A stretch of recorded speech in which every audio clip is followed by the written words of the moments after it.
so as to not have to search the newspapers or the history books for examples, how about this? Only several hours ago, on a main street right here in the metropolitan area, was one of these 3-lane streets inside the metropolitan area, rush hour. In the middle lane's a turn lane, an alternate, and traffic backed up as far as you can see, bumper to bumper, both ways. And the example I was about to relay, as all of you who follow this at all should know, has nothing to do with the people involved, much less their apparent position in life. But up in the middle of the turn lane, no cars are there, and it's bumper to bumper, things ain't moving, appeared to be about 16-year-old. He's on a skateboard. Now consider the primary and the secondary world and the generations and how it's almost impossible not to work as you're supposed to for the secondary world.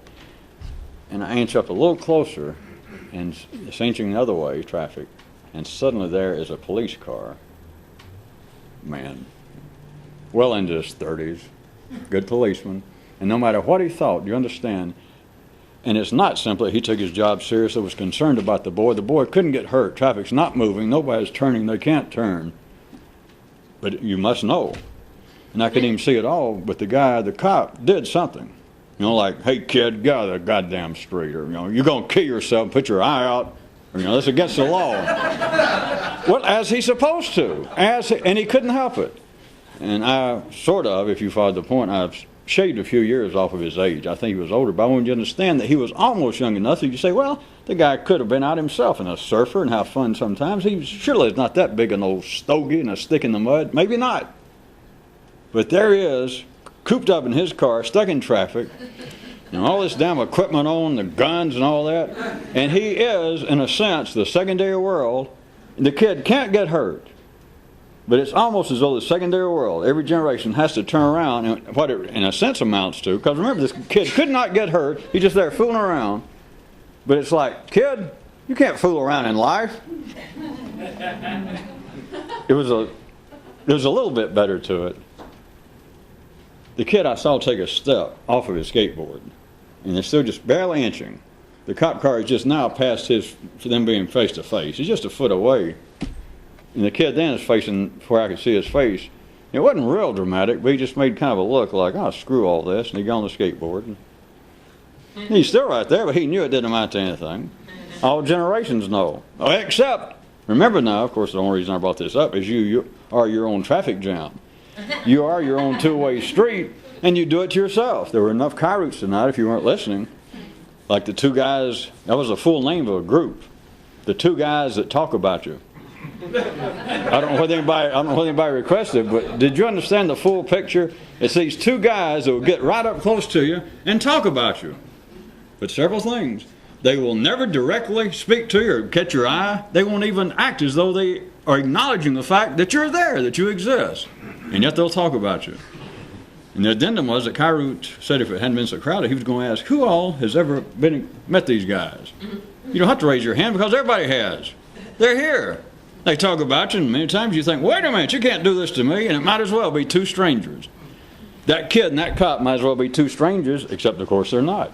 They were not only a few feet away from each other, you're a few feet away from everybody as long as you're alive and on this planet. You're a few feet away from people that are 30 years older than you or 30 years younger than you. And for you people on tape, here we go. The intro again. In some of the cities getting these tapes right now on cable, we understand that they're only getting 30 minutes at a time, and we're taping an hour at a time, and so that you'll know a little bit of what's going on. Normally the first half of this hour taping is taken up by reading a group of papers every time that's known as Kyroot Says. And there are one-liners, aphorisms, proverbs, pieces of history, brutes, rumors, lies, slander, maxims, words of wisdom, swine before pearls. Whatever happened to that group? And when it's being read, each page, believe it or not, has a number using the increasingly popular Arabic system of numbers. And as these are being read, off camera on a screen is flashed the page number, and those here in the studio audience, most of them have been arrested since we were on there. Now they're taking, if they hear one they like, they write it down. And then each night, someone is selected here. Kyroots select somebody. Tonight was my night. And they make a master list right quick, and then we see what's here. And if Kyroot doesn't object, I read it out, or whoever's doing it, and then see if there's some additional comment that might be made, and here we go. And I'll reread them for those of you not getting them, and for those of you who are getting the first half, I'll reread them again anyway. Well, okay, I'll read it. And Kyroots said, in an attempt to keep his calendar, if not his life, in some kind of balance, as one man would feel depressed on Monday, Wednesdays, and Fridays, and relatively satisfied on Tuesdays, Thursdays, and Saturdays. And on Sundays, he would just sit there and stare at his feet. Some of these, I'm sure you people even hearing this for the first time will agree, some of these, no offense to whoever asked for that, but some of these are so blatantly self-explanatory. What else is there to say? To wit, that one. Well, we're starting off with two of them like this. I guess it's people that heard it and they liked it and thought, does that actually mean anything? All right, and Kyroots said, number 14, in an attempt to defend himself. This is supposed to be about Kyroots. Here it goes. In an attempt to defend himself from the criticism that this show does not report sufficiently on how life, even when it says most flamboyant, which is ordinary life, the cop, the secondary world, the sane world, even when life, secondary life, even at its most flamboyant, still remains bland and safe, as it should. What's blander and safer than a cop? Kyroot, in defending himself against such scurrilous charges, passed along this recent item. There's this one man who says he's, quote, on the cutting edge of a butter knife. I sat there when I heard it for the first time, and I thought, well, maybe people do not know what a butter knife is. It's a piece for those of you that just grew up in Alabama, and you consider this the height of sophistication to wash your hands before you eat. If you've never seen a place setting, a butter knife, is a knife with the edge is real thick and dull. So now consider. Because Kyroots, of course, didn't make up this little term that people love to talk about. Yes, I am part of the avant-garde of the world's, then fill it in, scientific explorations, psychological studies. I am on the cutting edge. And this man just kind of covered it all. That this is what it is to be in the city. This is what it is to be part of the stable, gradual continuity of the way things move, including, especially, human thought. This man wrapped it up, whether he meant to or not. He says he is on the cutting edge of a butter knife. Then, I certainly hate to follow the reading that Peter did to it, but a certain king in the addendum once pondered, to whom is the creative the most dangerous? To themselves, to the crown, or to his fellow subjects, and to the peace of the kingdom? Or is the whole idea of a threat just some kind of delicious delusion?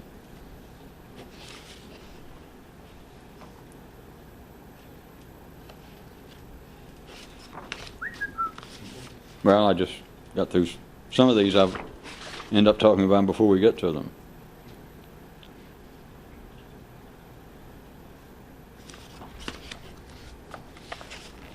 See, that's the benefit of having heard them when you did. You know what people are going to ask about. One day, when Kyroots said one morning while he was out for a run, one guy suddenly stopped and thought to himself, people who think differently than you are not bad, but, note this, people who are, from anybody's view, people who are bad always, curiously enough, think differently from you. His mind scratched its own head.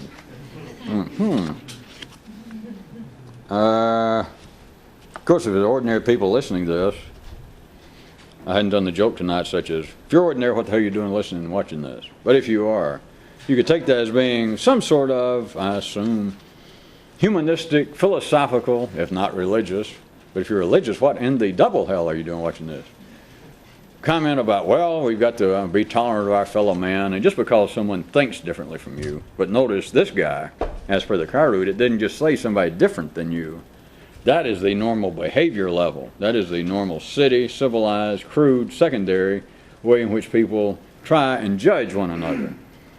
As they would say, if this was not a Kyroot, if this was an ordinary person writing this making up this story, that a guy suddenly thought, people who are different from me aren't bad.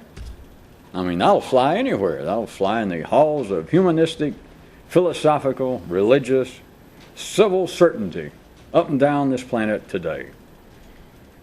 But forget people who are different, because hell, everybody's different.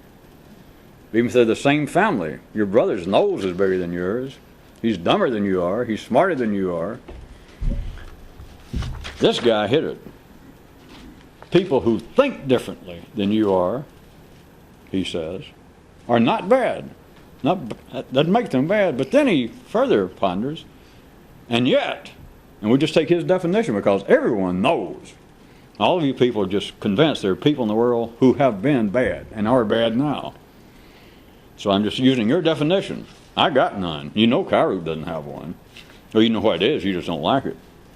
So he says, people who think differently than you aren't bad, but, scratch, scratch, scratch, but is it not interesting that those who are bad always think differently? That would be enough to make Albert Schweitzer sit up in his grave and go, what the hell are you talking about? Did I waste my life? Which, it's a hell of a time to ask that now, Albert.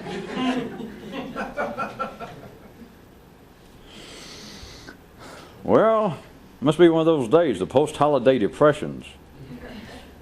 We're getting all these requests for those pages that I do not think need any additional statement, but I'll read it. And Kyroots said, in the midst of his multi-pronged efforts to be, it's a list here, more of what he seemed to be, semicolon, less of what he thought he was, comma, and more able to recognize that there was no distinction, this one man would sometimes in private refer to himself as that magnificent, singular beast.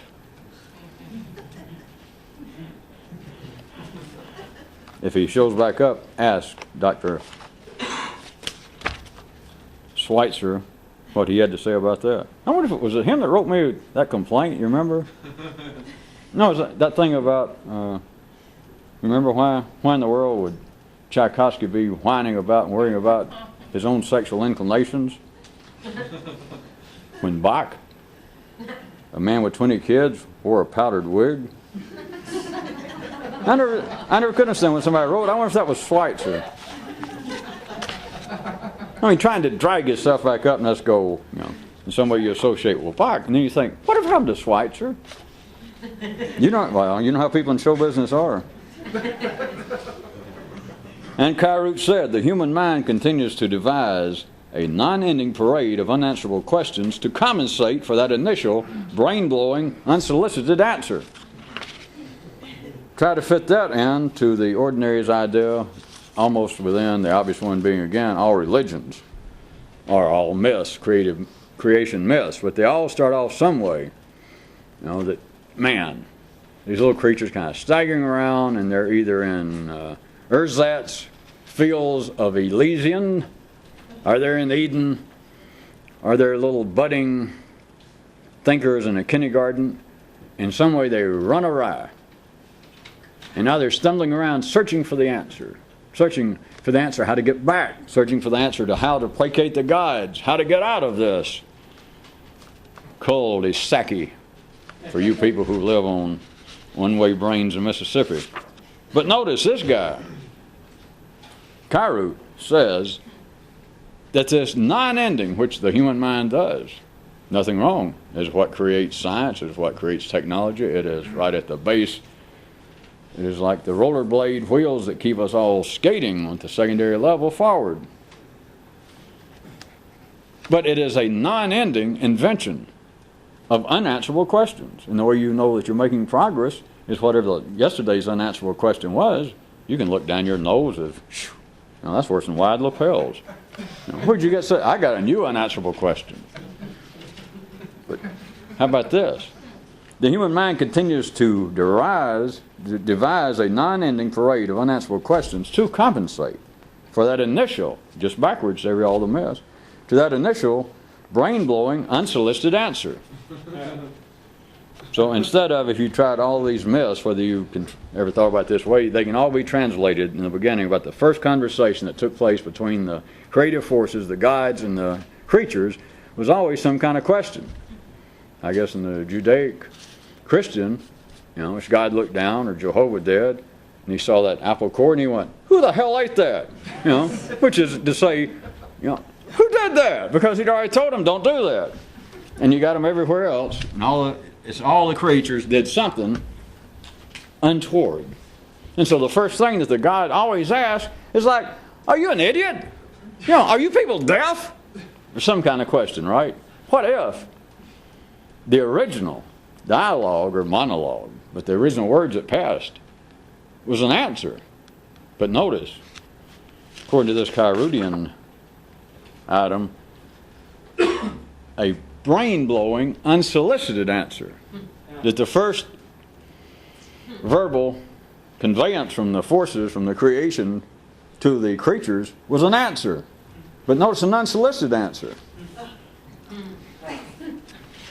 What better way, whatever that is, we're not going to stop and try to figure out what in the world would be an unsolicited answer. What would be an answer when the brain, when humans, the only time that they could be conversed with would be that they had begun to think. But what if the first thing that was sent to them, they finally got their radios working?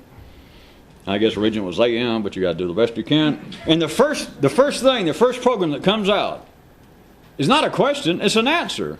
But if it's their first program, an answer to what? They got no question, right? You don't follow? How would you compensate for that? They sent you an answer, not a question. Everybody else thinks that all life's a question. Whether they're religious or not, people believe. People who think it all, if you ask them enough or in the right way, they'll say, yes, life is some sort of quest, if not an absolute test. I'm not all that religious, they might say, but it's like a quest that we are surely put here, given time to try and find the answer to life, trying to come to some kind of intellectual grips with what's going on. Sounds fine. But what if you were not given a question to begin with, you were given an answer. And the answer was, how best to compensate for that? Well, how about this? Pretend, you and all of humanity, the rest of your life, that yes, we got to find the answer. Huh? Keep pretending, well, we need some more questions, I noticed no one requested it last time, but there was a Kyroot, at least the addendum part, that pointed out it was talking in another context, but I can fit it right in here. That it would be akin to shooting a man in the stomach and causing him to grab his ass and say, we better get out of here before somebody gets shot. You don't see any connection? That if you were initially given an answer, I repeat one more time, I'm not about to go, who knows? But just, you can at least imagine that humanity is born. That is, the intellect finally is fired up above the top of the little brainstem. Your little cerebral folds begin to kind of quiver and unfold. And the first message sent, the first program, is an answer. What better way to try and make up for this unexpected turn of events, if I may say? This is for humanity to spend the rest of their life seeking and continuing to make up just this non-ending series of unanswerable questions. And of course, then philosophers blame it on all sorts of things, the inherent fault of language. And religious people blame it on, well, the gods, they had to drive us away from some state wherein we could have understood what's going on, and now we're sort of, addled. We're less than we could have been. We have sort of fallen from intellectual grace. That all sounds fine. That kind of makes up for it. But what if this is closer to what they're trying to make up for? It's not a matter of looking for the answer. It's people trying to forget what looking for, trying to make up the perfect question. It's people trying to, in some way, quote, forget what the answer was.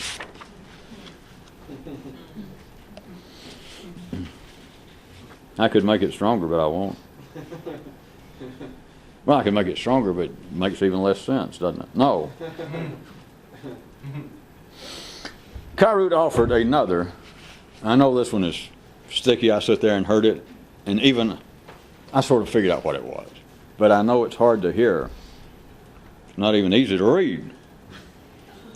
It's another example that Kyroots offered up of, quote, the balance of the verbal world stays perfectly in balance.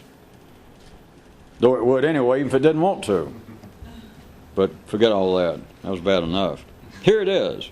One guy says, being only minimally civilized at least keeps one from being maximally uncouth. Let's try it, because there is a point to this. Maybe this will make it easier. Just makes it a little less, if I may speak for Kyroots, may I? A little less literarily, verbally interesting. You could put it this way. The guy says, being only minimally civilized at least keeps one from being maximally uncivilized. I thought that'd help enough to actually do another. All right? I can't resist. How about this? Real crude. Hint, at least. What if you decided that you were not necessarily blessed with the brain power that was going to stagger the universe? What better approach to take than along about, let's say, the 5th or 6th grade decide, who needs this, and drop out of school? Because then the rest of your life, when you're staggering around and pronouncing Fox Pass as Fox Pass, making just an absolute ass of yourself, all you got to do is just barely let the word get around. The man does not even finish elementary school. Huh? Now, if you're amongst the civilized, God knows why they'd be associating with it, but if you are at least, you have the built-in, you have the continuing, you have a sign on your back. Not kick me, but forgive me. Hey, 5th grade. On that basis, other people, if they would give you the time of day or notice you at all, in a sense, there would have to be a certain amount of even slight admiration, just in passing, that, well, surprised the man can even pull his clothes and zip up his pants and come out here and, be here without falling down or throwing up or spilling his drink on us. Now do you see any connection? If you're only minimally civilized and you don't have to worry about individuals, how about, since it wasn't requested, I don't think, that everyone now has several floors in their building, and everyone has an elevator. Whether they ever mesh into any kind of meaningful relationship, however, can be open to some question.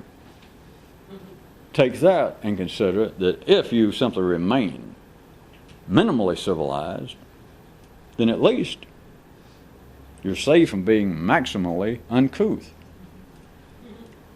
If you don't try to finish school, I thought would help. The crude level, not that education has anything to do necessarily with intelligence, but using as ordinary people would, education being at least endemic, it should be reflective of your intelligence. If you don't get any education, then you can't be stupid. Well, if you don't get any education, you can't be uneducated. An educated person, unless they're a complete pretentious pedant themselves, cannot come up to you and say, son, Shelley did not die with the works of Euripides in his hands, it was Sophocles. And you go, hey, the 5th grade, what do you want? Now, if you'll take all of that and put it in here, you don't do that to you? No, not me. Not poor old me. Huh? Well, no, not me. I wouldn't do that. I'm not that pretentious. There was another Kyroots tonight. It was pointed out about that great creature. Homo humdingus is the only creature who, by professing his total unworthiness, can appear superior. None of you ever do that to you. No, my nervous system, it wouldn't tell me, hey, what do they expect of you? We could get real dirty. Hey, what do I expect of me? Well, very little, because I've been sick.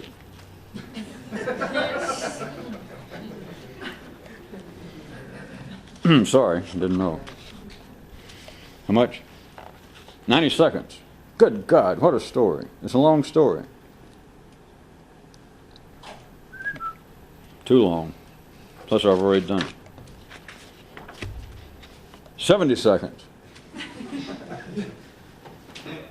Okay. Some more war news from the intellectual front. Even soldiers dead live as they retrench their position in our memory.